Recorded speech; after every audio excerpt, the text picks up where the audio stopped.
podcast Tinker di mana anda sedang menyaksikan podcast yang ala-ala ahli hijrah hari ni. Sebab Syafa pakai baju macam tu. Tapi tak apa, kita bermula dengan podcast kita pada minggu ini dengan ucapan maaf. Kerana? 2 minggu tak ada kan? Oh, 2 minggu tak ada.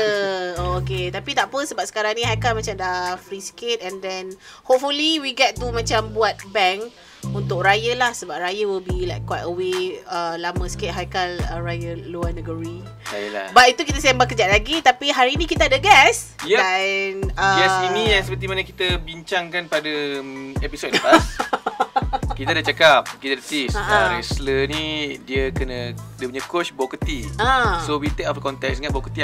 Oh, okay. It's actually Booker T. Booker T kan? Kau yang salah sebut betul? Yelah, lidah Melayu. Booker T. Lidah Melayu. Okay, sebutan bukan berbuka puasa. Sebutan dia betul apa? Booker T lah. Booker T. Okay, dan sekarang kita perkenalkan the one and only Mr. Wrestler yang paling famous dekat Malaysia. Mr. Shaukat. Mr. Shaukat, hello, welcome. Thank you. Okay, sebelum tu buka apa ni tag you dulu. Tahu. Alah, skema. Tak apa sebab I live by the rules. Tak apa, jangan risau. Kita orang we go against rules. Berdasarkan daripada apa yang anda lihat dekat dalam kaca skrin anda, memang nampak dia punya bicep memang lagi besar daripada aku punya bicep lah. Kau ada? Tak ada.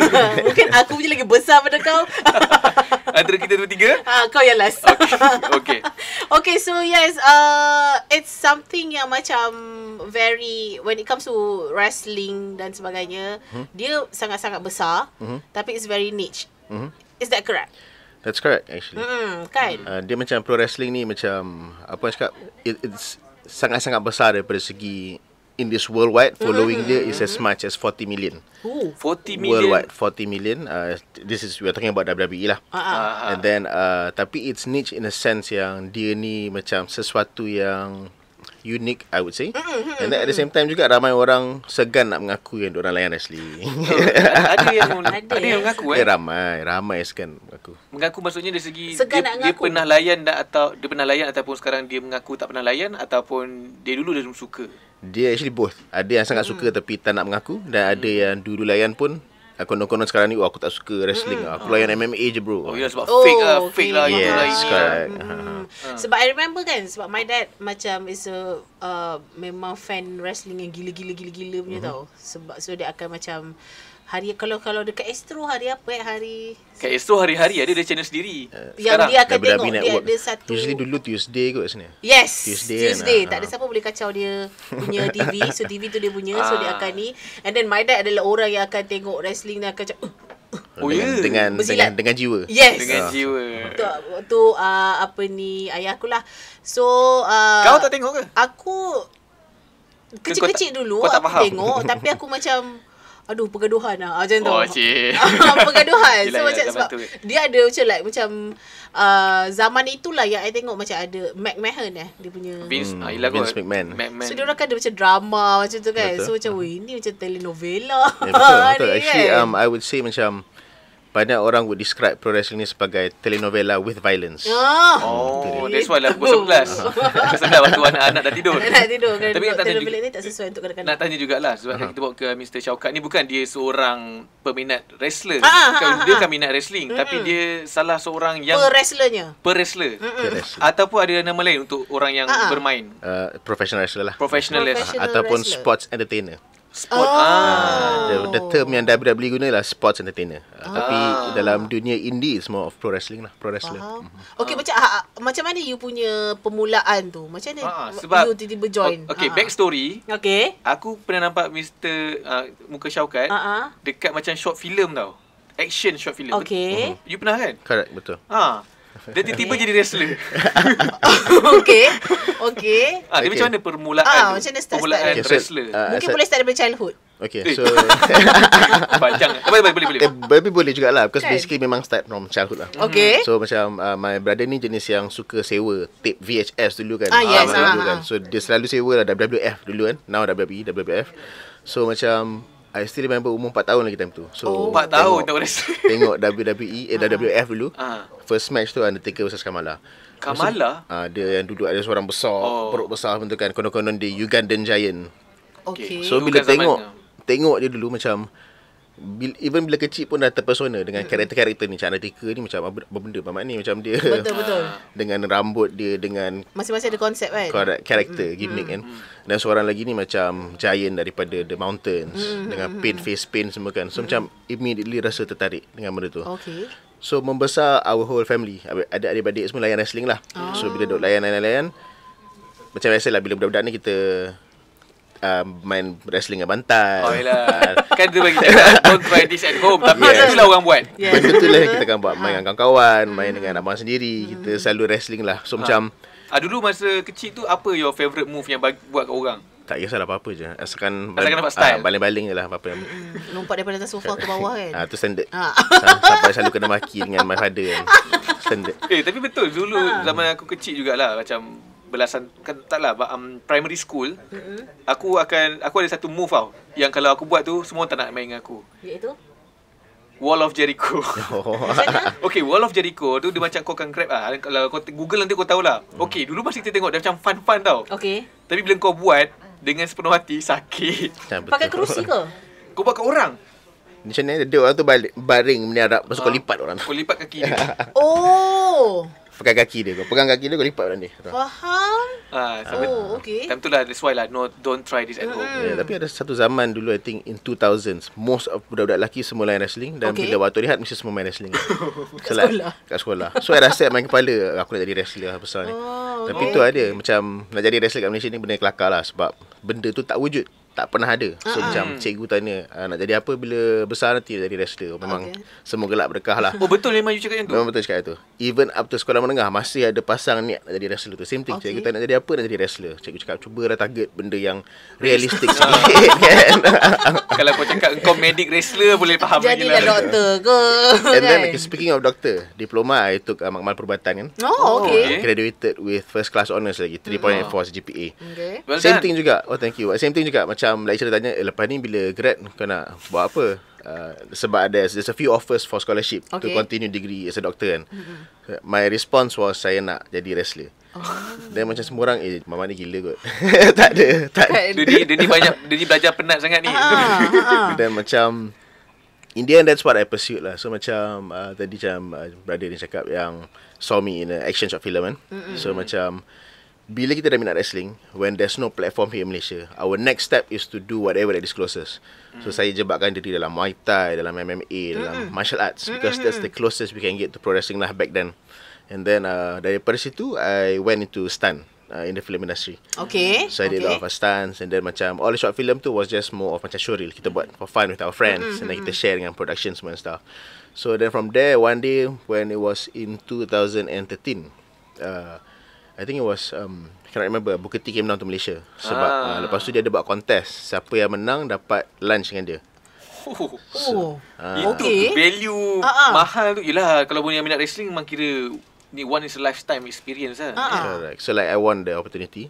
So I sat down with him for lunch. Lepas tu tanya dia, bro, tapi in English lah. Sekejap, peraduan apa? Pertandingan apa? Gores. Bodoh lah. You have to take gambar cosplay sebagai seorang wrestler. Okay. So at that point I cosplayed as Kane. Kane ni yang tu, tak yang pakai topeng kan? Tak, dia pakai baju. Pakai topeng merah, singlet merah panjang. Dia kalau dalam storyline adik Undertaker. Okay. So basically had lunch with him. Lepas tu asked for his advice. Say like, really want to be a pro wrestler, tapi kat Malaysia ni tak ada industri, tak ada sekolah wrestling, tak ada industri semua. So he said like, if you want to do it, you have to study it yourself. Sebab kalau kau tak buat, memang nobody else will. So that's when I decided to go to the States, belajar wrestling. And then I balik sini, bawa balik ilmu tu, buka sekolah sendiri. Okay. So dekat sana, dekat luar sana memang ada macam school for wrestlers macam tu lah. In US, pro wrestling is such a huge industry, and it's also a place where you can make a lot of money. So kat sana sekolah wrestling bersepah, like almost every state ada dalam easily 6 to 10 wrestling schools. Satu state. There's a lot of this one. Yang you pergi dekat mana? Itu Florida, Sherman Oaks. Florida. At that point lah. It wasn't with Booker T yet, sebab time tu macam belum rapat dengan dia lagi, tak kenal dia lagi time tu. Tak kamcing kan, nombor telefon tak tukar lagi kan. tak networking lagi.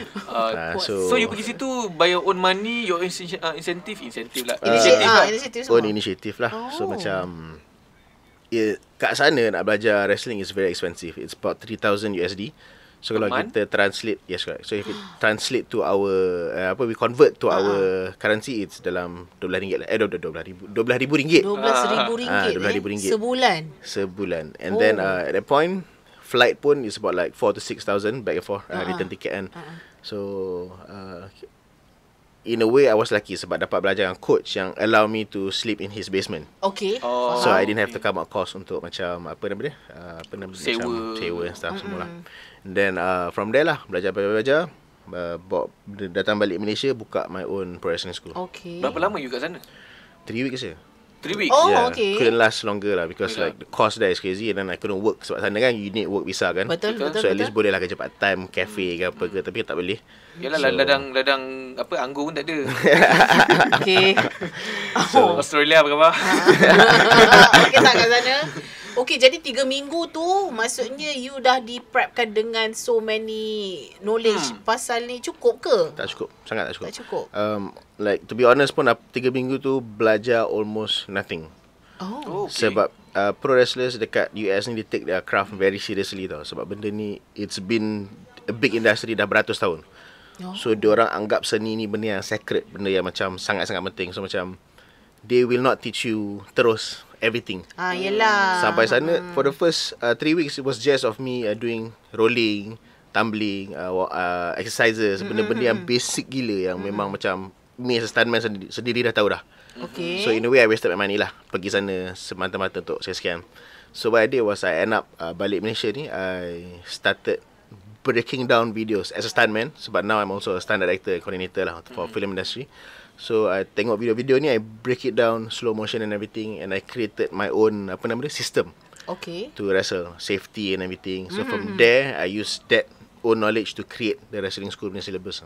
Okay. Syllabus you sendiri, apa yang you belajar, fundamental you sendirilah, apa you faham lah berdasarkan stuntman. Sebab 3 minggu memang betul. Yelah, of course lah kan. Puasa pun sebulan kan. Tapi nak tanya jugalah, sebab you cakap you stuntman filem semua. Apa antara filem-filem yang you mungkin pernah dalam filem tersebut dan juga you direct stunt dia? Nak tahu jugalah. Yang direct stunt, I think the first that was given the opportunity to me was Giovanna 2 dan Giovanna 3. The movie. I saw you dalam tu. Yes. Kan? Yeah, and I also played orang kanan, apa nama dia? Hasnul Rahmat in the movie. The one with the kerambit tu kan. So that was my first opportunity to action direct a movie. Kejap, you kenal tak Sani? El Ghazani. Kenal Lias Kenal. Patutlah. Zaman-zaman aku kenal muka dia, kata apa? Cousin aku. Oh, I see. Kecil dunia ni. Haikal je cousin, semua tempat ada. Okay. Nanti saya dekat lah. Okay. Alright, so itu membawa kepada persoalan siapa. I was belas years old. Baru I tahu sebenarnya it's a form of performing arts. Yes. Cakap je fake. Memang ramai cakap macam tu. Aku tak, sebab aku rasakan kalau fake, it looks too real. Understand? For me lah kan, macam sebab macam nampak dia macam sakit, and then nampak dia stunt pun.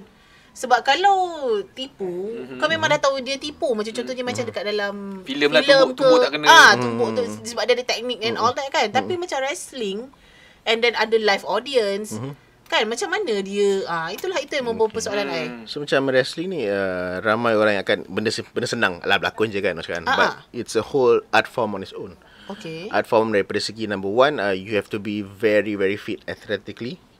Kena jadi seorang atletik lah. Kan. Second, bila kita train ni, kita condition our body to terima the impact. Macam kena hempas.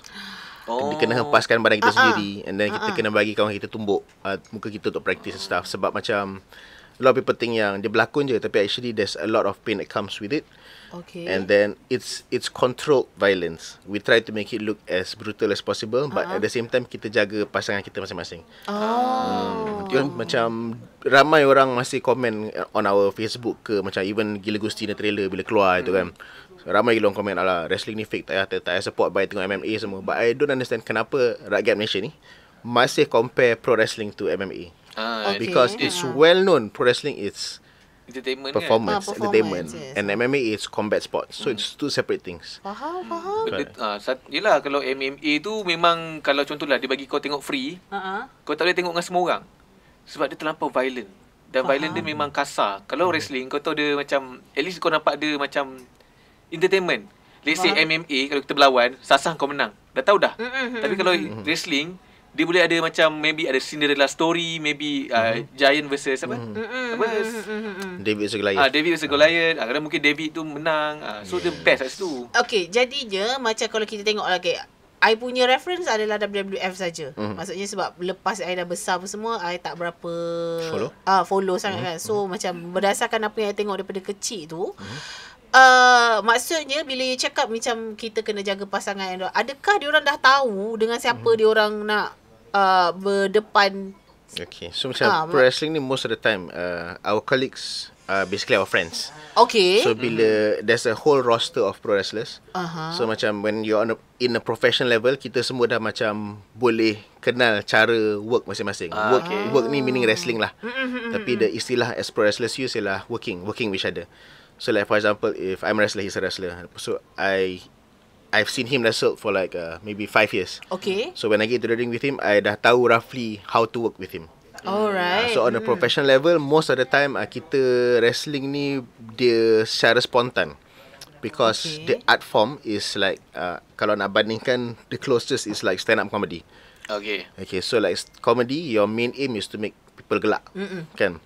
There's timing, punctuation semua kan. So in pro wrestling, we have to play our roles. If you're a bad guy ataupun istilah dia heel, kita kena buat penonton benci dengan kita. Ada dua tugas kita, buat penonton benci dengan kita. Yang kedua, buat penonton sokong hero, the good guy. Then as a hero pula, as the good guy or the face, your peranan dalam ring tu is to make the audience love you. And second is to show that you are a hero. So as long as kita tahu peranan kita, we just perform to get the reaction of the audience. Faham. So kalau audience tu diam, tengok je, that means your performance is hambar. So if as a heel, you need to get them to boo you. As a face, you need to get them to cheer for you. So kita buat secara spontan, because when we hear the audience they're not reacting, we have to switch it up. Kena tukar spontaneously. Susah juga correct. Nak main dengan jiwa lagi. So macam banyak orang sekarang, diorang tak boleh connect dengan pro wrestling macam mana zaman dulu. Zaman The Rock, Stone Cold semua kan. It's because zaman sekarang ni wrestling banyak choreographed. Maksudnya? Choreographed. That means macam wrestlers these days, diorang dah hilang ability ataupun seni tu untuk spontaneously perform for the audience. Ad-lib gitu. Betul, ad-lib. So sekarang ni macam diorang lebih kepada macam, okay, we plan a match, lepas tu we stick to the choreography. So when we stick to the choreography, it's too rigid. Kita tak perform for the audience, kita duduk shot sendiri. Faham, aku tu aku tahu tu. Patutlah zaman dulu tu mungkin dia punya nampak villain and hero punya template. Sekarang kan nampak macam, saya tak tahulah, mungkin tak apa-apa nampak kan, kita macam tak tahu. Macam dulu macam tahu kalau hero mesti Stone Cold, The Rock, kan, John Cena. Maksudnya kalau aku fanboy pula sikit. Tak apa, aku faham. Dia, sorry kalau aku terpotong kau. Sebab benda ni macam pop dekat kepala otak I. Yang macam, okay, bila kita dah tahu kita lawan siapa, yang could be like one of our friends juga, kan setiap hujung tu kan, kalau macam ending dia kan mesti akan tap macam tu kan. Pin kan, yang kira tu kan. Dan siapa menang siapa kalah kan. Was that predetermined ataupun macam betul tu. Okay, so that one is predetermined. So sekarang ni as a pro wrestlers, kita sebagai seorang professional, we know our role. Kita ni seorang pelakon yang sedang membawa watak. It's exact same thing. Dia macam korang tengok teater, tapi the difference is our delivery is melalui a pro wrestling match. Kan? So basically macam bila kita diberi skrip, dia sama macam berlakon kak. Contohnya kalau macam director ni bagi aku skrip untuk berlakon dalam Juvana kan. So bro, sini kau mati kena tembak. So as a professional, takkanlah aku nak cakap, aku tak nak mati kena tembak. Yelah kan. Correct. So as pro wrestlers, kita terima je apa skrip yang beri, and then we have to do our best to tell the story. Memang ada skrip lah maksudnya. The script ni daripada segi is just a general story. Like for example, okay, let's say macam aku kenal dengan dia. Maksud story dia is I have to make him look like a rookie, a new guy yang have a fighting chance to win. Okay. So macam mana kita nak translate story tu melalui pergerakan kita dalam ring tu. Okay. Dia macam belagak-belagak cocky lah macam tu. Correct. Yeah. So it's how we play, how we tell a story. Sebab wrestling is about storytelling. Dia bukan pasal fighting ke action. It's about storytelling. That's why dia punya, bagi aku dia compare to MMA dengan wrestling.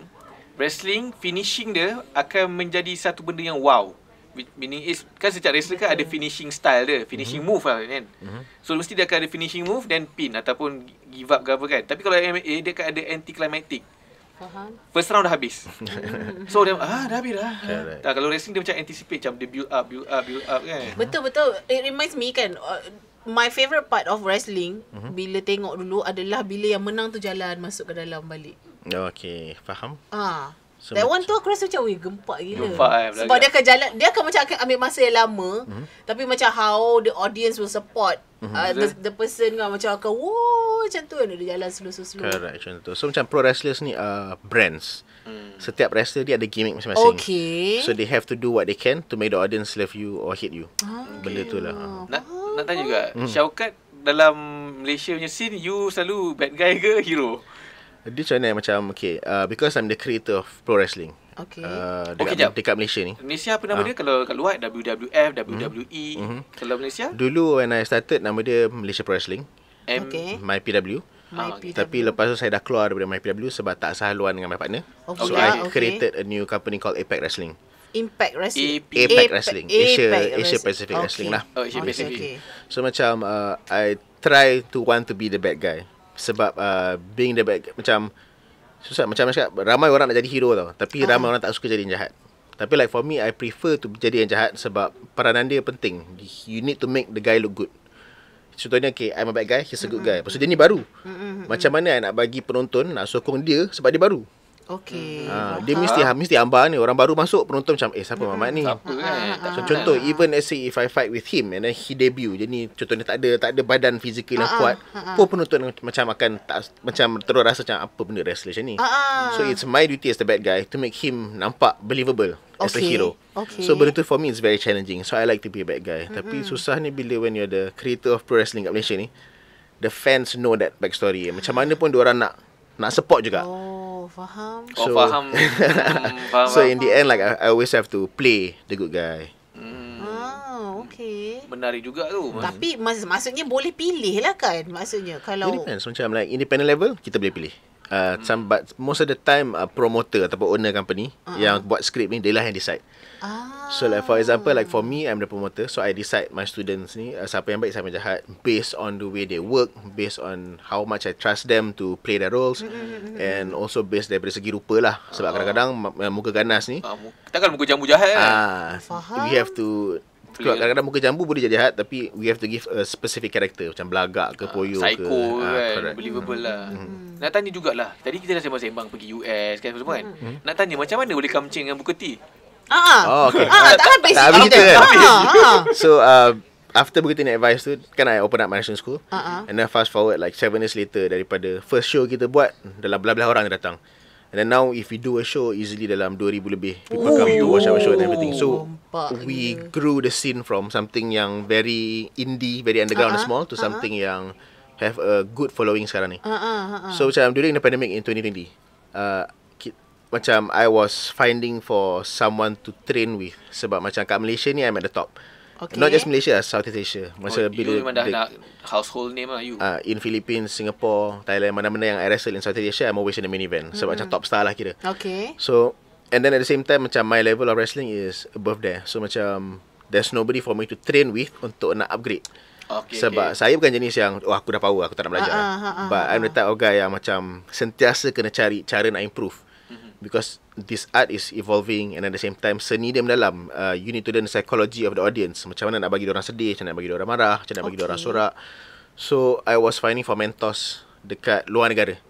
And then first I connected to this coach called Sin Body. Dia one of the guest coaches kat WWE. And then he reconnected me to Booker T. So bila jumpa dengan Booker T, macam mana you jumpa yang guest coach tu? Itu through connection lah, through networking and everything. Okay. So dia connected me to Booker T, so we did a Zoom call. Di mana Booker T watch my matches, semua yang I dah buat selama ni dekat Southeast Asia semua stuff. Lepas tu borak-borakan dia, dan I reminded him. I said, do you remember a kid in Malaysia you met back then in 2014? And then you gave advice, you said that. Lepas tu dia terus teringat. Lepas tu dia cakap bulu rumah dia semua meremang sebab dia tiba teringat. Lepas tu he so proud sebab daripada zaman dulu tu was nothing. From just a kid with a dream to now dah memang dah ada industri dah kat Malaysia. So since then memang kita orang jadi rapat gila lah. So he's been macam we've been in contact, calling each other like almost every month. He will watch my matches, akan bagi review, tell me like how to improve, sekian macam tu. Okay. Alright, okay. So sekarang ni Malaysia dah ada berapa ramai pro wrestlers? Pro wrestler yang dah pernah wrestle kat luar negara less than 10 I think. Tapi in training I think dalam about 20-ish I think in training. Lelaki dan perempuan? Lelaki dan perempuan, tapi yang perempuan tak ramai lah. Perempuan there's only about 4. Tapi yang satu yang stand out is Nur Phoenix Diana. Yang pakai tudung tu kan. So like for example, dia pun dah sampai ke UK. And then wrestlers in WWE pun dah kenal nama dia. Then recently dia keluar iklan Fitbit dekat USA. So dia jadi duta untuk Fitbit, the brand kan. Great. So macam shows yang our Malaysian wrestlers ni are international standard. Kita orang boleh keluar negara. Kira Malaysia ada divas lah. Ada. Women's wrestler macam ni. Okay, women's wrestler. Tapi nak tanya jugalah setiap wrestler dia akan ada persona dia, dia ada nickname lah. Takkan nak pakai nama contoh Haikal. Takkanlah bila announce bagi Haikal, bapak tak style lah. Tapi kau ada Triple H, mungkin kau single H je. Tapi kalau macam double lah. Haikal double H. Kau Triple H, double H. Satu H kurang. Tapi kalau macam Syaukat, nama stage apa? My stage name is Syaukat lah. Oh ya? Pakai nama betul jugalah. So my name is Ais Syaukat Fonseca. So Syaukat ni is my arwah grandfather's name. Okay. So I adopted his name to bawa into wrestling lah. So basically it's a name yang it means pride and prestige.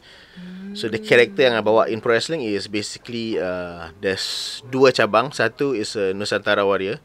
Okay. So when I come out, I pakai tengkolok, pakai macam baju hias busana Melayu semua. And it's very bermotifkan Nusantara. And at the same time, people also call me the Prophet of Pain. Okay. Kadang-kadang juga nama dia. Tapi begitulah kot. Maksudnya culture dia kena gitulah kan. Itu adakah bila you ada satu jenis watak, maksudnya contohnya you ada Nusantara Warrior tu, adakah macam kalau kita nak apply dekat luar kan, macam I've been I cuma nampak Undertaker as Undertaker tu. I tak pernah nampak dia sebagai orang lain. Memang kena stick ke, ataupun you can like macam boleh always try a new karakter ke macam mana ke? So basically benda ni it depends on the promotion that you're working with. Macam WWE most of the time dia orang akan bagi gimmick tu kepada wrestler tu. And then we have to try our best to carry the character, make it believable and make it a huge brand. So tapi dalam level-level indie ni meaning company selain daripada WWE lah. Sebab WWE is a multi-billion dollar company.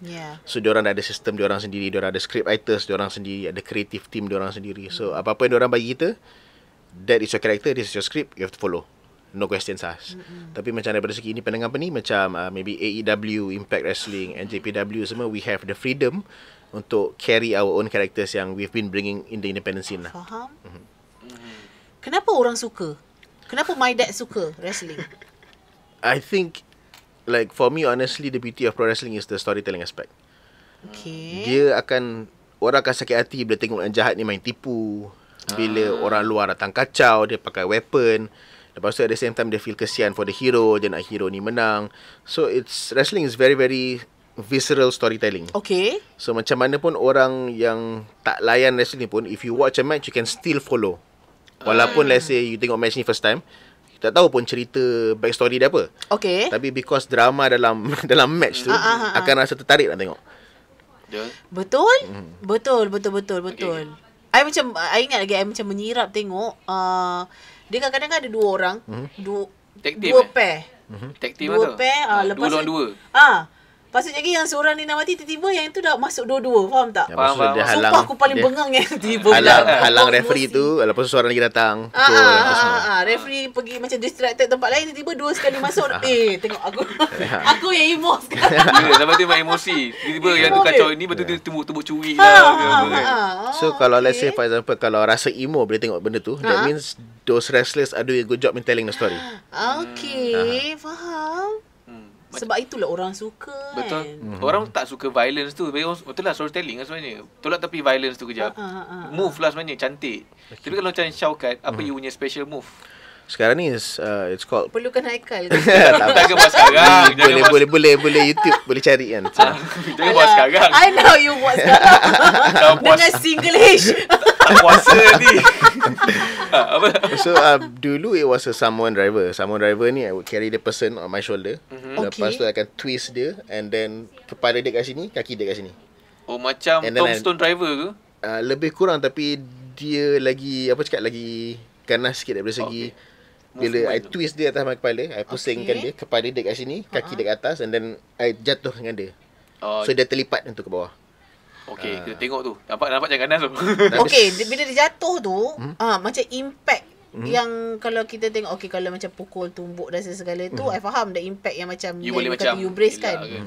Tapi kalau jenis yang macam kalau kita tengok yang macam angkat macam tu tiba-tiba hempas ke bawah, itu macam mana? Ke apa dia punya safety measure kan? Ke dia punya lapik lantai tu macam lembut ke macam mana ke? Right, so a pro wrestling ring ni banyak orang ada misconception yang ada spring kat bawah sebab benda tu nampak macam melantun kan. But actually dia nampak melantun sebab besi ni dia panjang. So besi ni bila kita pijak tengah dia akan lendut. Tapi dia tak melantun, dia bukan spring. And then at the same time itu besi ke? Itu besi. Tapi atas besi tu kita letak plywood. On the plywood kita letak padding 2 inci. Padding tu macam gym mat, gymnastic mat ke apa, MMA mat kan. And then above it canvas. So that means bila kena hentak tu, bila kita kena slam, dia tetap akan senak. Okay. Memang akan senak, memang akan sakit. Like for example, paling senak I pernah kena lah bila I lawan dengan Hurricane. Hurricane ni bekas wrestler WWE. Okay, datang Malaysia ke? Datang Malaysia. So he is about 6'2". 6 kaki 2. You 5? I'm 5'8". 5'8". So imagine bila dia buat choke slam to me lah. So when he extend his arm tinggi-tinggi, easily about 7.5 feet. So you imagine kena angkat 7.5 feet and then kena hentak full force to the mat. 2 meter At that point lepas kena hentak tu, macam tak boleh bernafas, macam sakit, senak gila. Lepas tu dia pin me cover 1, 2, memang I'm supposed to kick out. Tapi at that point I rasa macam nak mati dah sebab macam memang senak gila. Nak tak nak memang kena kick out.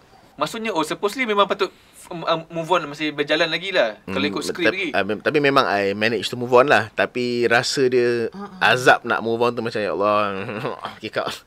Tapi at the time tu memang senang gila. Memang rasa macam oi nak mati. I cannot, sebenarnya kan, to be honest kan, I cannot imagine macam mana kalau kita tengok kan. Sebenarnya ini banyak kali I ulang sebab I bercakap berdasarkan apa yang I tengok kan.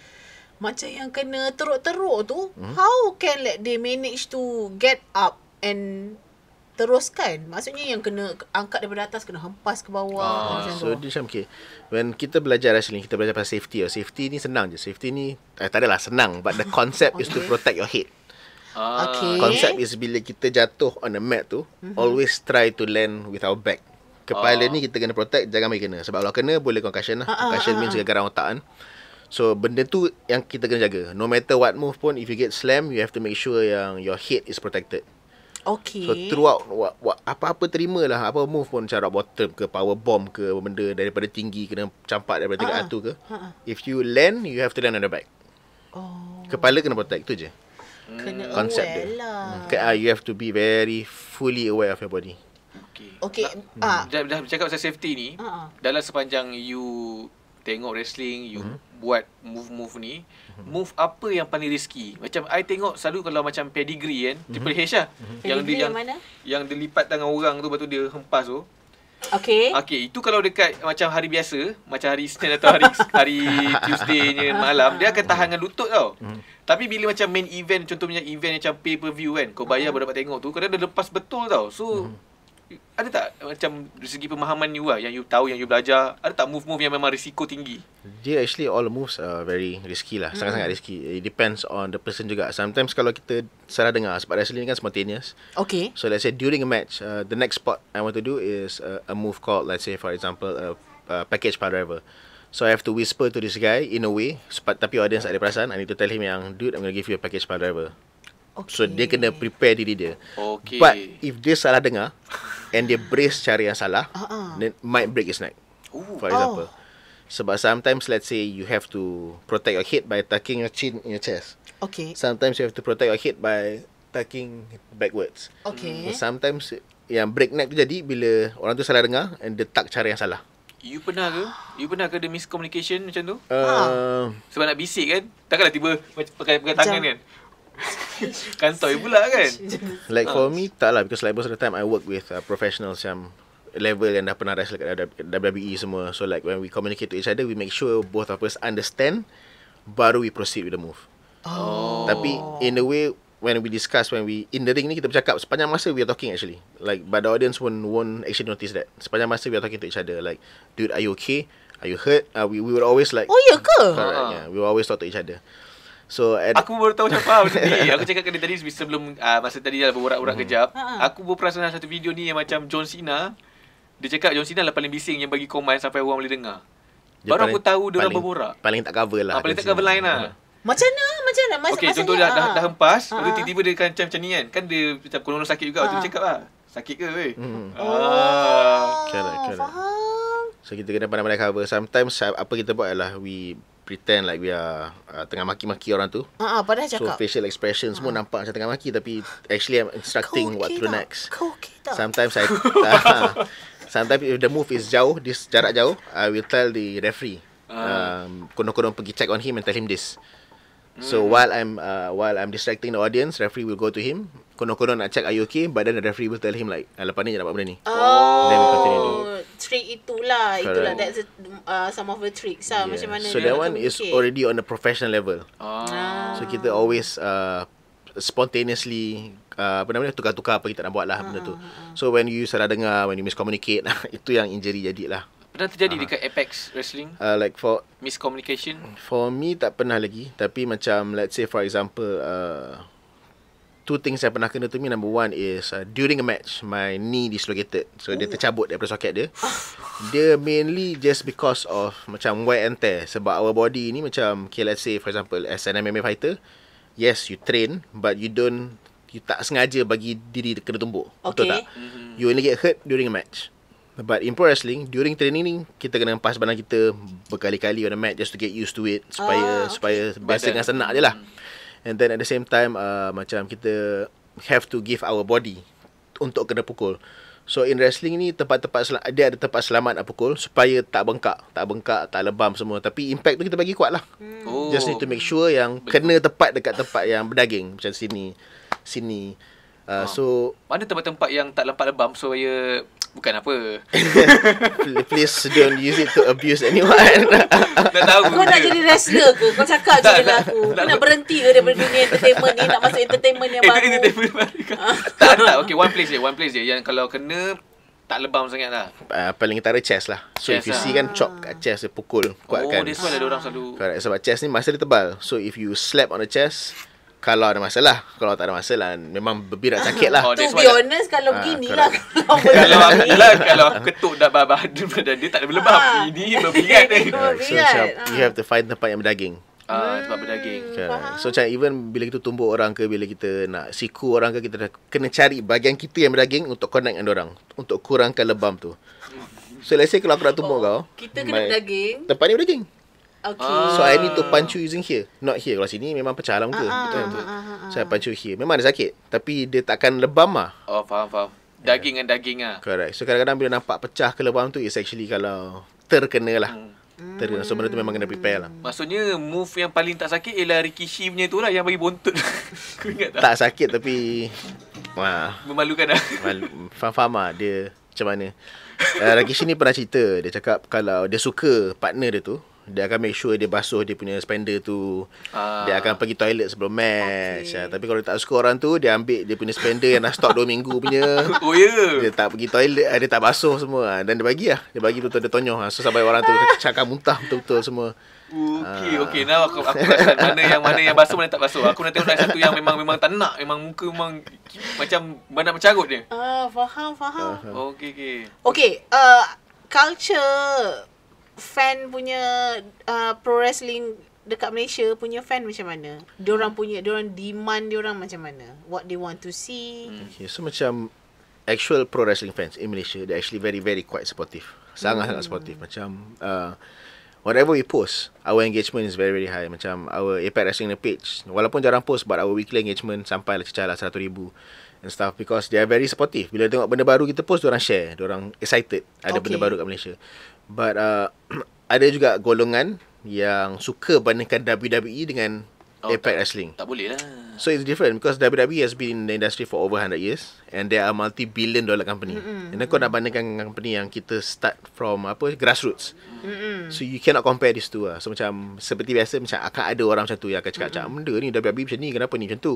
Okay, faham. That kind of thing. Sebab macam benda tu biasa. We faham because like even some of the times saya baca komen kan, penonton ni dia emo sampai dia cakap bukan cara macam ni wrestling, kau tumbuk tu salah ni. Dia pula macam tahu. Padahal dia tengok je. Yes, sama macam bola lah kan. Macam a lot of people watch football, diorang ni kaki bangku, tak pernah main bola, pandai pula je nak instruct coach ataupun manager nak buat macam mana semua. Sekarang ramai macam lagi pandai pula. So it's the same thing. So kita faham benda tu. We just tak apalah, this is their platform untuk luahkan perasaan diorang. Go ahead. Bagi dia rasa lega dengan apa yang dia luahkan tu. Betul lah kan. Janji kita wrestling dengan cara yang wrestling selamat. Dengan yang selamat. Tapi nak tanya jugalah, sebagai seorang penonton, Gantal. Takut tumbuh yang. Nak tanya jugalah. Sebab kalau kita tahu WWE, kita tahu nak tengok kat mana nak pergi. Kan dah ada event-event dia. Kalau macam Apex apa tadi? Wrestling. Apex Wrestling. Macam Apex Wrestling, bila dia shoot, selalu siapa nak tengok dekat mana, kalau nak pergi join macam mana, nak jadi wrestler macam mana. So for Apex Wrestling ni, for now kita cuma release our videos on YouTube. Shooting pun kita buat close just because of the SOP lah. Tak nak orang ramai-ramai semua and stuff. We protect our wrestlers. Tapi insyaAllah we plan to start doing live shows balik. Sebab dah lama tak buat live show. Our last live show was before the pandemic. So sekarang ni nak start doing live shows again. Then from there kita akan promote our social media lah. Macam where you can buy tickets, so on so forth. Tiket selalu berapa Nak bajet? It depends. Biasanya kalau peringkat local je, that means if it's just local wrestlers, paling mahal is RM30. Tapi bila kita masuk regional ni, when I call wrestlers from Singapore, Philippines, Thailand to make it bigger, usually it will cost paling mahal pun RM60. But when I bring in like superstars, like former WWE superstars ataupun daripada Japan, USA semua, then obviously price naik atas lah. Depending like some of the bigger names, tiket might be higher to RM200. Kadang-kadang package sekali kan meet and greet. Tapi datang tu pun bukanlah sekejap kan, berapa lama? Sejam kalau live lah. It's usually about 3 hours our shows. Dah berbaloi Puas hati lah tengok. 3 jam tu, sepanjang 3 jam tu performance. 3 hours usually kita buat 8 match. And then 8 match tu kita selit jugalah dengan drama-drama, dengan promo, cakap tu semua benda tu. Sembang-sembang atas ring tu yang marah tu lah. 8 match 8 match banyak tapi lain-lain wrestlers kan. Different wrestlers, different story. Ada tak dalam Apex tu orang yang dia sembang kencang ke tapi tak wrestling pun? Aku nak join lah. Pakai juga meja. Baju kemeja semua, sembang macam pro tapi tak wrestling pun. Aku nak tukang bawa tu. Tetap nak juga watak. Setakat ni belum ada lagi dah. Macam I orang first. Kita Muslimah. Ketua marhaban. Dah ada kan. Mak kata panjang. Okay. Your family macam mana? Parents. Sebab you cakap kan you belajar perubatan dan sebagainya. Okay lah, bila belajar perubatan tu is mainly to puaskan hati parents lah. Sebab faham. Asian parents kan. Asian parents. Dia want itu, kalau tak jadi doktor jadi engineer, so on and so forth kan. So macam that was the path that they preferred for me. Okay. So tak apalah. I mean, I prove to them yang I can graduate with first class honour. So macam, this is for you guys. But now I want to go to my own path. So at that point, diorang pun okay lah, because like, okay, you finish your studies, this is your backup plan lah. Let's say if you fail to do this, you can fall onto this. So diorang pun okay lah after that. Tapi masa awal-awal memang diorang menentang keras lah. Yelah kan, benda yang tak nampak kan. Kerana? Because there's no industry, tak wujud. And then wrestling in Malaysia ni, we bleed more money than we make money. Faham. Sebab in wrestling, Malaysia ni, we are still building the industry. Macam it's grassroots, baru 7 tahun. As compared to Australia dah 50 years. In Japan dah 100 years. In US dah 200 years. So industri sana dah berkembang sangat. Macam even in Japan, it's a tourism and culture thing. To a point like every year ada event called Wrestle Kingdom. Okay. In Tokyo Dome, they can fill in about 20,000 audience annually. That's how strong the culture is in Japan. Lepas tu diorang siap ada satu stadium yang memang ada wrestling ring dengan LED screen semua untuk any wrestling company to rent and buat show kat situ. Kira macam WWE pun nak sewa kalau nak buat kat boleh Jepun, buat kat situ. datang kat situ terus. So any wrestling school, company kecil nak buat show, boleh buat kat situ. So that's how strong wrestling is kat sana. Same thing in Australia. So Malaysia ni baru lagi. So it's very grassroots, very green. So macam the industry, we bleed more money than we make money. Sekarang you banyak bleed lah ni. A lot of bleeding. Like let's say for example, if I want to make money, it's always outside. It's always getting called to wrestle outside, not here in Malaysia. Nak tanya jugalah. Tanya jugalah. Memang kita dalam sesi ni tanya apa kan. Nak tanya banyak benda nak tanya. Nak tanya juga? Tak apa. Sebab bila jadi wrestling ni, ada yang mungkin ada berbagai lapisan masyarakat lah. Tapi contohnya kalau contoh orang tu memang berminat dan dia juga mungkin ada tuju macam Syaukat juga nak menjadi pro wrestler. Seawal mana dan juga apa platform yang diorang kena lalu untuk menjadi pro wrestler di Malaysia? Adakah Apex Wrestling dah memberi jalan yang sangat mudah? Macam dulu kan Syaukat kena pergi sampai US kan. Sekarang macam mana? So basically Apex Wrestling ni is a good platform in a sense yang number one, you don't have to travel to the States lah. And then number two, you don't have to pay as much as 3,000 USD. Sebab our price is very Malaysian standard. Kita bagi, kalau kita kita charge pun is very minimal price. Because we understand benda ni tak ada industri. Ada industry, I'm still building it, but you won't be rich yet in this country being a pro wrestler. Unless let's say for example macam daripada wrestling, orang nampak you, then you get called to be an actor ataupun jadi duta produk macam Phoenix lah, for example. And then there's also seorang lagi macam Azwan Serigala. Dia pun banyak stunt jobs and a lot of acting roles. Kampung People pun dia berlakon juga. Lepas tu it's a platform macam Gotham, seorang lagi same thing. Dia started with wrestling and then now people call him untuk berlakon sekian-sekian semua. Gotham dia pakai macam Batman ke apa? Character dia name is Gotham. Tapi tak nothing to do Batman lah. Bukan. It's just a cool name. So maksudnya nak jadi pro wrestler dekat Malaysia perlu lalu kelas lah. Bukanlah sipri-sipri aku badan besar, aku handsome, sadar. What does it take to be a wrestler? Definitely passion and heart. Sebab contohnya macam biasa kat Sabah Sadar ni, we do intakes tau. Kita buat macam tryout. So tryout ni orang datang cuba train wrestling, tengok if it's for them. So biasanya yang cepat koyak, yang tak boleh tahan mentally ni is those yang with martial arts background and bodybuilders. Kenapa Sebab their ego is too high. Okay.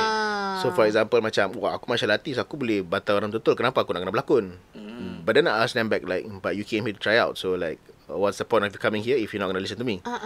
Same thing with bodybuilders juga. Macam they refuse to kalah. Diorang macam tak nak ikut skrip semua. Macam aku badan besar, aku takkan nak kalah dengan budak keding. That means they don't understand the concept of wrestling. Faham? Like even me as a wrestler, I've lost to budak-budak keding kat luar negara semua to tell a story. Like for example, once I wrestled this Singapore wrestler.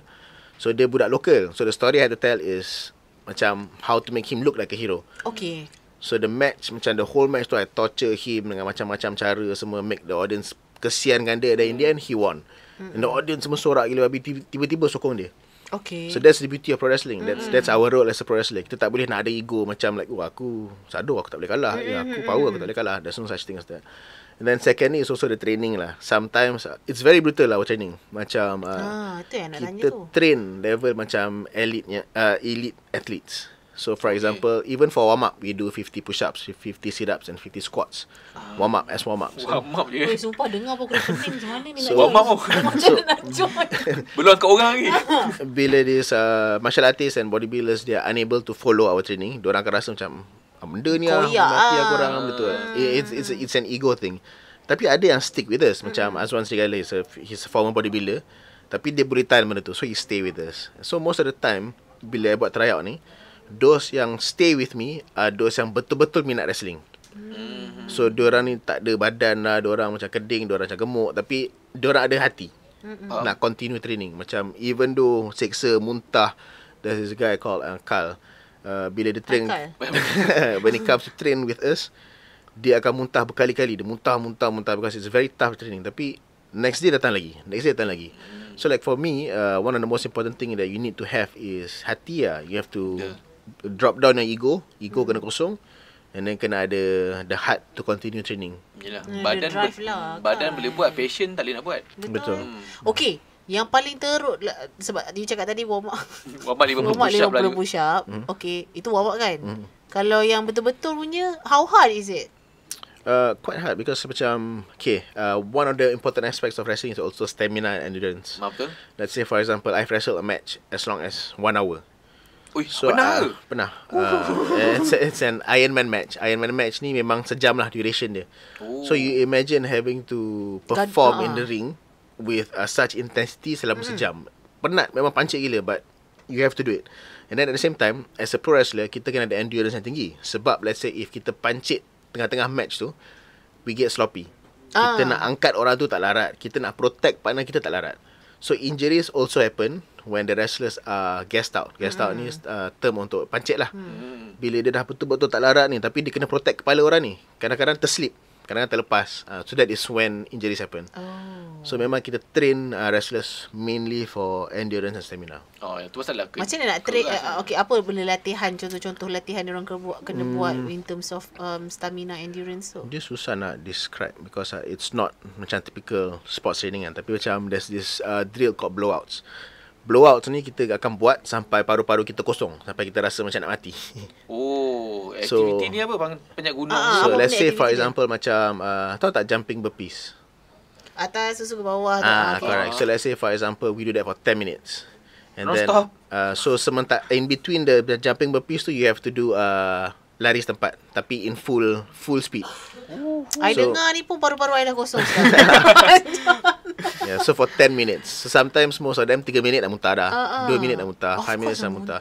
So after 10 minutes, most of the time diorang memang akan mati terus lah. Macam like baring, cannot do anything. But it's very important because it expands the capacity of the lungs. Yes. Betul. Maksudnya they need to expand diorang punya capacity tu in order to make them macam tahan bila diorang perform lah macam tu. Correct. So let's say for example macam wrestled once with my students sendiri. So during the match, dia pancit, dia gassed out. And then there's this move yang he's supposed to do to me called F5. So dia angkat me, dia baling me ke tepi. So terbang lah. So dia dah pancit, dia tak boleh nak control my landing. So dia campak me full force and I landed my head on the mat. And then for that short second dalam ring tu, I blacked out. Memang like pitam kejap. And then terjaga balik dalam match, continue lah. That kind of thing. So it's very dangerous in that sense kalau stamina kita tak kuat. So that's why I always push my students to always put in effort to build your endurance. Maksudnya memang train atlet lah. Betul. Ini bukan tu bukan train atlet biasa, I think. Macam I would say macam sudah kata elite athletes lah. Elite lah kan. That is like for me myself, I take this thing very seriously. I train every day 6 jam. Even bulan puasa ni. 6 jam muka nampak rabak ni sebab I wake up every day 2 AM 2 pagi because I need to train from 2 to 4:30 sebelum sahur. Okay. And then lepas tu dah ni usually lepas buka, lepas tarawih, what I do is I'll train for another 2 hours. And then tidur, bangun pukul 2 and then pergi gym sambung training. Berapa jam you tidur So far this month my average kalau kita guna jam ni this Mi Band ni, I track average this month is about 4 hours per day. Satu hari. Mainly is because of the timing puasa kita. I have to train ikut timing puasa. Tapi kalau hari biasa boleh lah. Usually I wake up at 4, I train macam pagi tu terus train 6 hours and go through the day with my work and everything. Lepas tu I tidur macam tu, tidur pukul 9, bangun pukul 4 pagi. Tidur pukul 9, bangun pukul pagi. Just to be fit lah kan. Just to be fit. Tak boleh bayang kot macam mana. Okay, another question. Pasal perempuan punya wrestler. Okay, match dia hanya akan macam gender based ke ataupun boleh campur? Generally in wrestling worldwide, boleh campur. But orang-orang lama ataupun macam orang cakap, orang panggil ni old guards lah. Old guards ni orang yang masih berpegang kepada seni pro wrestling. So seni pro wrestling ni is to make things believable. Make things very believable. So macam for example, macam they are against intergender matches, lelaki lawan perempuan, sebab dia believe yang physically memang lelaki is more stronger than perempuan. So how do you tell a story that is convincing? Because in wrestling, our role is to suspend this belief. It's to make people believe yang apa kita buat ni betul. Sometimes to the point bila kita wrestling ni, orang kata, betul ke dia sakit tu? Dia injured ke? So if that happens, that means you are doing a good job in telling a story. Sampai kita berjaya nak make you think yang benda ni betul ke? Dia sakit betul ke tu? Ada kind of thing. So when it comes to, when you mix lelaki dan perempuan, dia susah sikit nak achieve benda tu, because bila perempuan tu boleh angkat lambung lelaki tu semua, then it will be macam like illogical lah. Boleh kan kau China. So macam like for me, same thing, sebab I ikut cara lama. Because for me, my coaches macam Booker T, Dr. Tom Pritchard semua, I follow their style. So I'm very old school in that sense. I cuba elakkan, and also in a sense of macam culture and religion, memang I elakkan lah lelaki dengan perempuan. Jaga maram lah. Correct. Sebab wrestling is very physical kan. Peluk semua kan. Takkanlah tiba-tiba dalam tu main Uno. Faham? Okay. Since dia macam performance, I rasa you pun macam aware yang macam some people would look at this as macam promoting violence, even though it's a performance, especially untuk kids, macam tu kan. Sebab I tengok macam kalau kat luar kan, macam WWE ke WWF tu, ada je budak-budak kan kat dalam. Correct. Macam mana you punya view on this, macam mana? Okay, so macam back then, masa zaman when we grow up watching wrestling, memang it was promoting violence. Sebab they know that violence sells. So pada zaman tu, masa zaman Austin, The Rock semua, wrestling ni tengah naik. And then they need to do whatever they can to pull in more people to watch. So at that point, sex and violence always sells. Kan? So macam sebab tu diorang akan tayang perempuan seksi. Lepas tu diorang akan ganas-ganas pada darah semua, because they know benda tu yang orang suka tengok. Human beings are sick. Ya. Tepat. So macam that's what they were promoting. Tapi sekarang ni WWE dah ada fan base yang huge, 40 million, dah banyak gila dah. Like they don't need to do that anymore. That's why they rebranded their their whole company to become family friendly. So now their product is more on showing sportsmanship, showmanship, having a good match. So darah pun dah tak boleh dah kat WWE. Tak boleh dah? Tak boleh dah. Unless accidentally lah. Correct. But because when it comes to bleeding, kalau you tahu, kita potong sendiri, kita toreh kepada sendiri kan. I pernah tengok satu filem. Jap, ni apa benda? Aku pernah tengok satu filem. Anda tak tahu tak?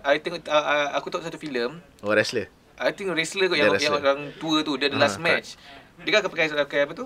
Tape. Pakai tape tu, dia akan simpan macam pisau yang shaver tau. Pisau cukur tu. So contohlah, mungkin waktu pukul dengan kursi tak berdarah, dia ambil, dia toreh sendiri. So nampak macam berdarah kepala dia. Kan dulu Betul. So basically macam darah ni is only supposed to be used to enhance a story. Yes. Only be used to enhance story. Make it believable. So for example, macam let's say I'm a hero, and then I need the audience to pity me more, bagi lebih simpati kan. So at that point, bagi darah.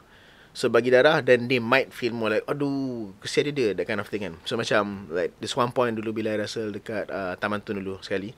So I was wrestling this Singaporean wrestler, and then at one point memang I bleed. The term is bleeding lah, bleeding. So I bleed myself, and then darah sikit. Memang jadi budak-budak menangis tengok me. So, bangun shortcut, bangun, dah menangis. Dengan keluar air mata semua, nampak memang cameraman capture dia dah menangis. So that thing works. Kita cari kali tu. Tapi macam ada people yang abuse that, because sama lah, they know itself. So diorang nak saja buat darah supaya orang tengok thumbnail, diorang kan darah semua macam ganas semua stuff kan. So a lot of people abuse that. So macam macam benda ni is supposed to be part of the art, tapi it's abuse. But now dah memang tak boleh langsung. Tak boleh langsung. Because WWE is now a PG product. Memang diorang do not allow people to promote violence and bullying and everything semua. Macam dulu ada one wrestler got fired just because dia ad-lib, dia pergi ludah kat muka orang. Oh, siapa? Macam gosip dia. Gosip dia siapa? Kau betul-betul tukar entertainment dah aku rasa ni sekarang ni. Siapa kan? Daniel Bryan dulu. Daniel Bryan, okay. Once he got fired because of that. Sebab WWE is trying to promote, diorang ada program called Be a Star, which is an anti-bullying program.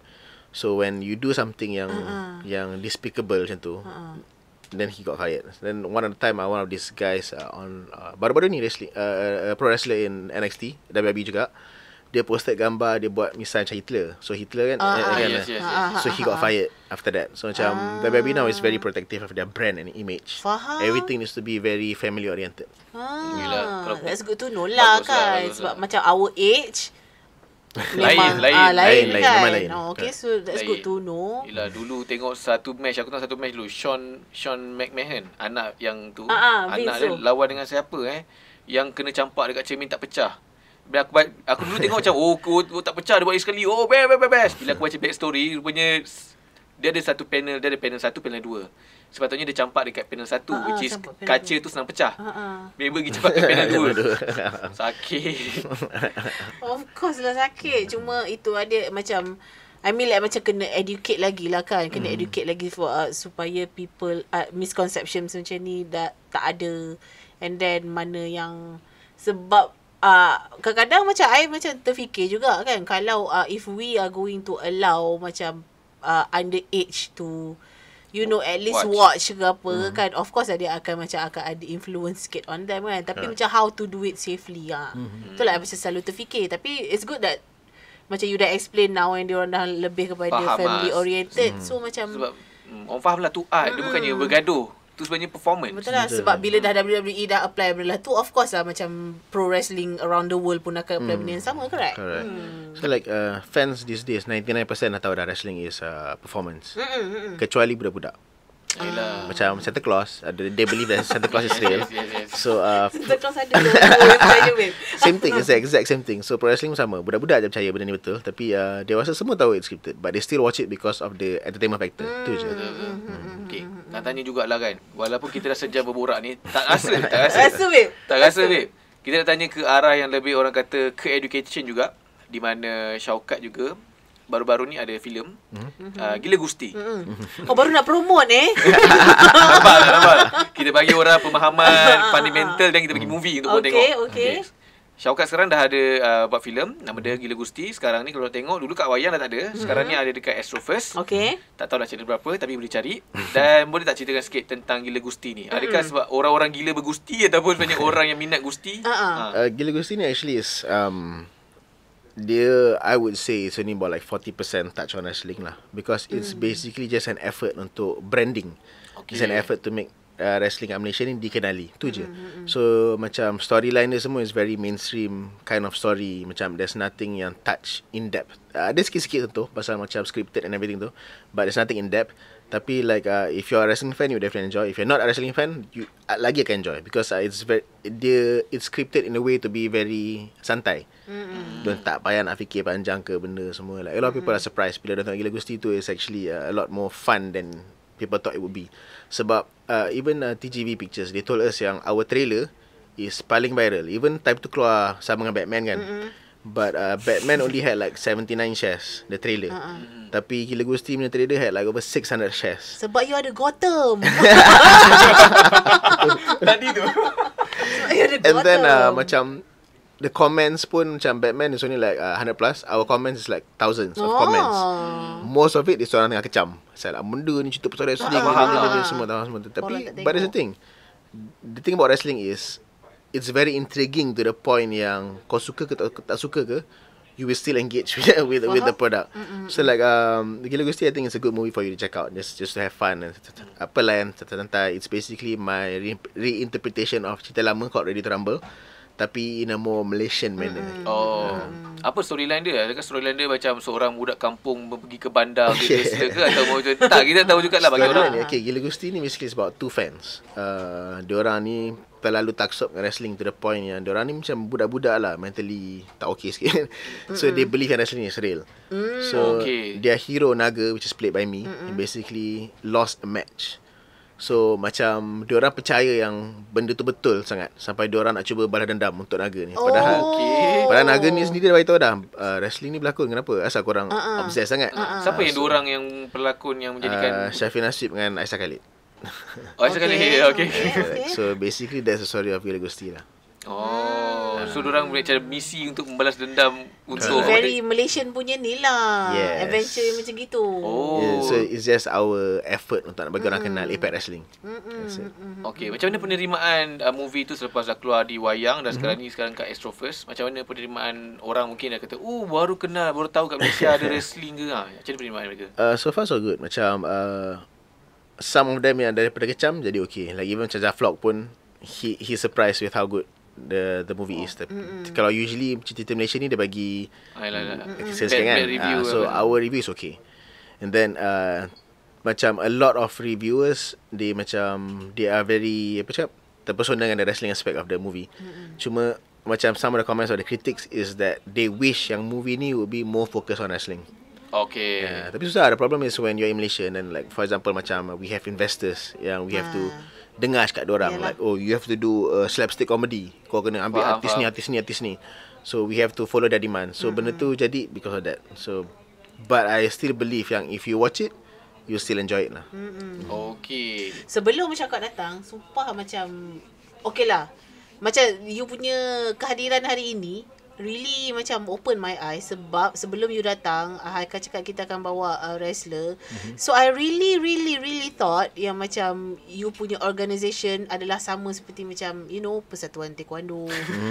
Jangan marah I, tapi that was like macam my initial punya ni lah kan. Macam kalau Persatuan Judo. Yes. Kau ingat aku macam ajak orang yang memang Persatuan Wrestling kampung tak adalah kampung. Tapi macam kau tahu lah macam jenis yang macam ajar orang, ajar budak-budak taekwondo and all that. Tapi bila you datang and then you explain macam in a very detail punya ni, it's big sebenarnya kan. It's huge. I think one of the things yang orang tak perasan wrestling is that the performance aspect is very difficult to master. Like macam mana kita nak manipulasi emosi penonton during the match. I would say it's like macam interactive. Correct.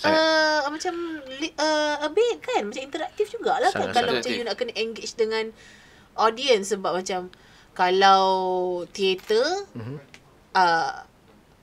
it's macam apa benda you perform, it's really left the penonton, dia banyak monolog ke selepas itu, selepas the performance. Correct. Kan. Sebab macam kalau kita tengok theater kan, you akan tengok sampai habis dulu, and then bila you keluar baru you akan ada like macam discussion ke ataupun apa you punya review ke apa ke. Tapi bila macam wrestling you kena macam interact with them during the performance itself. So bukan senang babe. And then let's say for example macam WWE ataupun Apex Wrestling kan, like for Apex pun even though kita keluar kat YouTube, tapi as a wrestler you have to connect to the audience yang that's live, but at the same time you have to translate the emotion to the screen as well.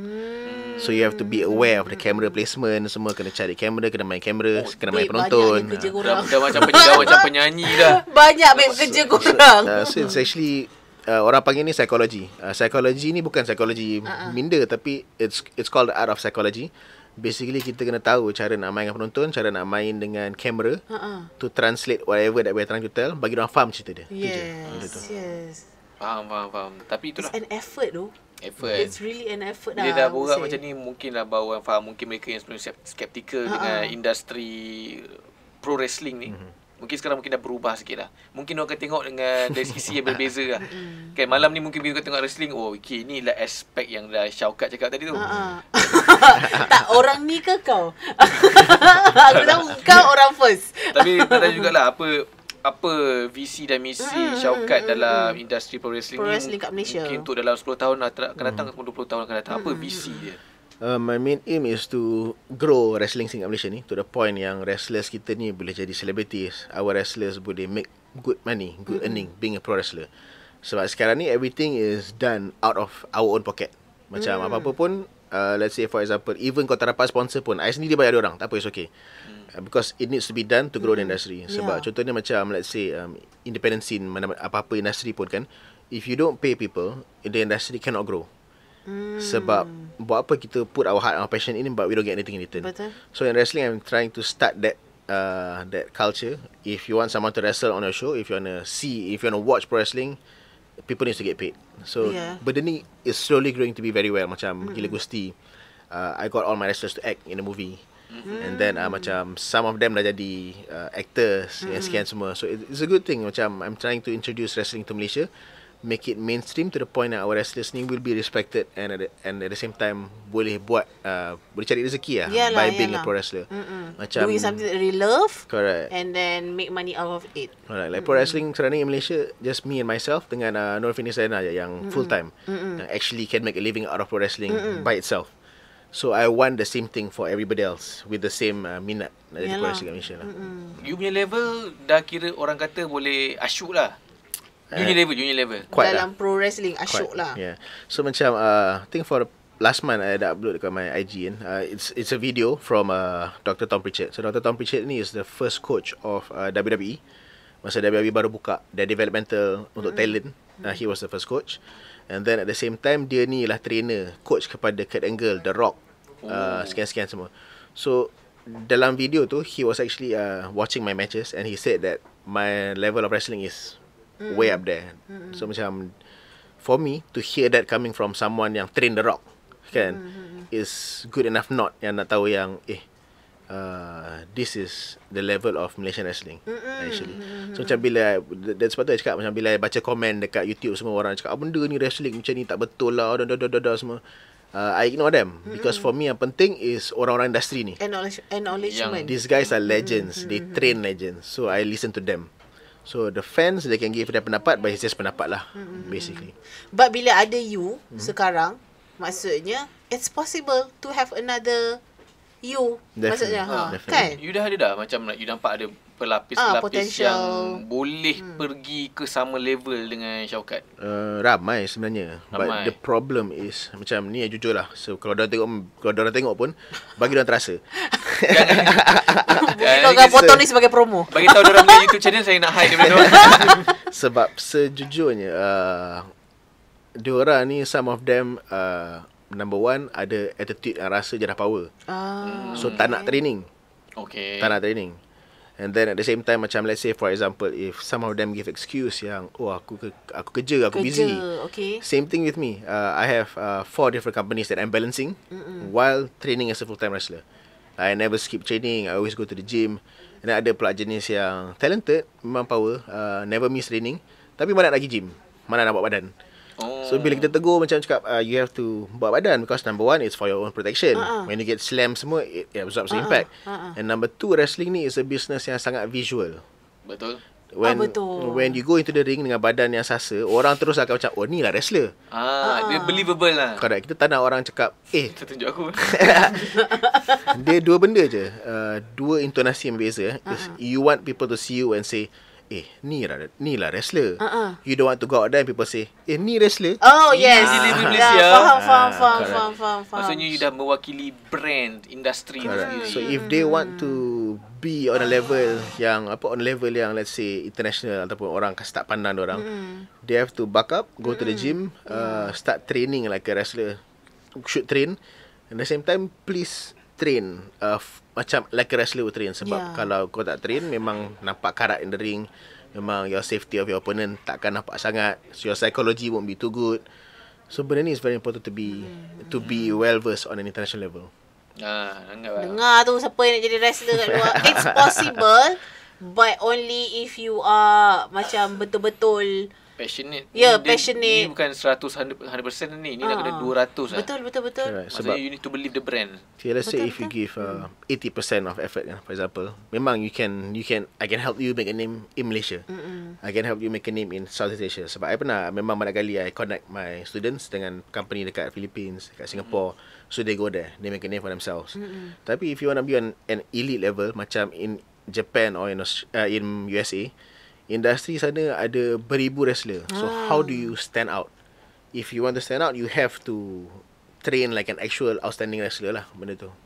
Itulah. Kena train. Tu Haikal dengar. Train for the ring, bukan train untuk makan supreme. Paling lewat untuk jadi wrestler umur berapa? Tak ada, for me tak ada limit. There's no limit. Sempat lagi. Yeah. Tapi the earlier you start, the better lah. Sebab patah balik. Tak kisah lambat mana, tapi the earlier you can start is better. Sebab it takes time to master. The art takes time to master. Satu lagi. Kau buat badan je kan.